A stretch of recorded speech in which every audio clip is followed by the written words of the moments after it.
Hi children, it feels good to come your way once again. I believe you are all fine. We are going to have another interesting lesson in composition on features of a good story.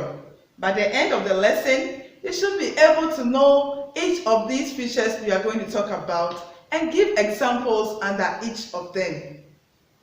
Let's take a look at our keywords that will help us in this lesson. Our first keyword is characters. Characters.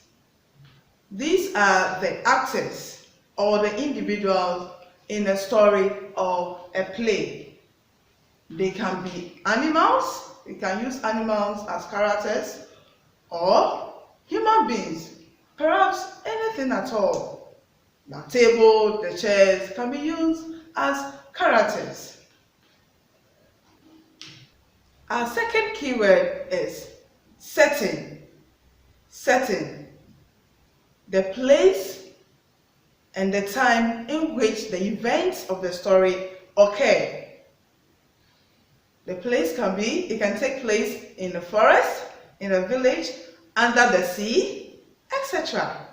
And the time can be in the morning, during the day, or at night. The time could be 5 years ago, 100 years ago, or in present times. Our next keyword is exposition. Exposition. The beginning of the story where the characters and the setting are introduced. For example, your popular story, Cinderella, has more than one setting. Some of the events took place in the house and some in the palace. The next keyword is climax.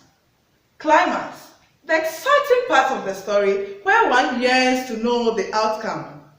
It is that part that keeps you in suspense. You are eager to know what happened at the end, what will happen at the end, especially to the main character. Our final keyword is resolution, the end of the story. When you get to the climax, it keeps you in suspense. It tells you you are eager to know what will happen at the end. So the resolution narrows it down. It brings the end results. Did the character die? Did he get what he was looking for? Good. Do you remember the canoe story we read in class? What is the setting? Was it in the palace? In Medina Market? No. Where did it happen? In the forest. Very good. What are the characters? Good. Trees.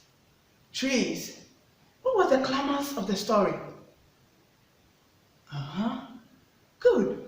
When all the other trees were cut down, the big tree felt that he will not be cut down, or he will not be used for the canoe. It puts us in suspense, didn't it? Good. We were eager to know whether the tree will be cut down or not. And the resolution at the end of the story, the tree was cut down. Very good. You have done well. Now let's take a good look at features of a good story. This card has features of a good story. Let's take a look at it. The first one is exposition. Like we rightly learned from our keyword, that is the beginning of the story where the setting and the characters are introduced. Then we have the climax, the exciting part of the story. It has the rising action and the falling action. The rising action where the story keeps us in suspense, and it leads us to the resolution, which ends the story. In the canoe story, we got to know the setting. That's the exposition, the characters and the setting. The setting was in the forest and the characters were trees. The rising action was when the big tree thought it would never be cut down. And then the end result was it was cut down. I hope you are following the lesson keenly. Let's watch and listen to an interesting story. After that, we would identify all the features of the good story we have talked about.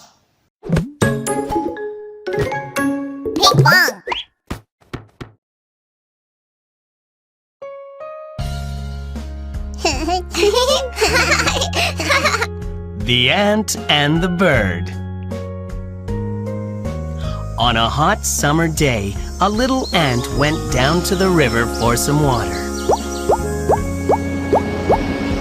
As the little ant walked to the tip of the leaf to get a drink of water, a sudden gust of wind blew him into the river. Help! Help! Someone please help! Nearby, a resting bird in a tree heard the ant screaming for help and went to see what was going on. Help! Oh no, little ant! I'm going to throw you a leaf. Get on top of it, okay? Thanks to the leaf, the ant was saved, and he was able to make it back onto land again. Phew, I'm saved.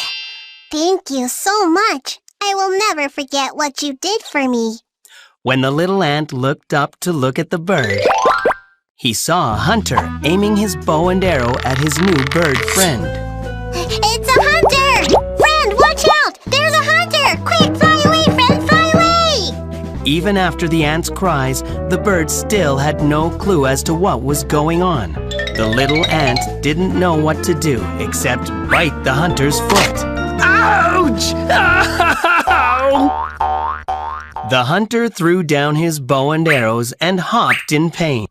Ouch! Ouch! The screaming startled the bird. He saw the hunter and quickly flew away. Thank you, Ant. You saved my life. And you saved mine. Thank you so much.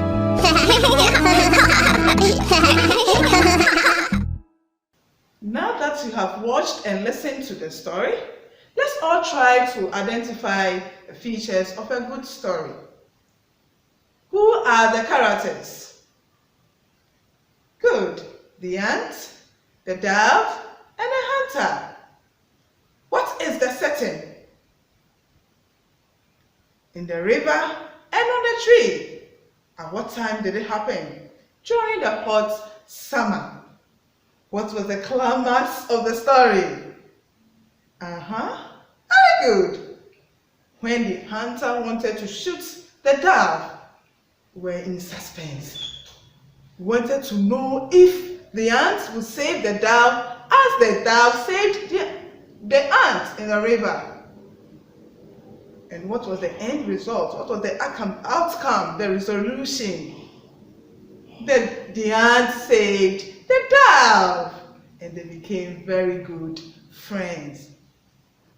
Now, I'm confident that you know the features of a good story. Let's remind ourselves of the features that we talked about. We said the first feature was exposition, where the settings and the characters are introduced. The next one is the climax, the exciting part of the story, where the story keeps us in suspense. And the last one, the resolution, where the story ends.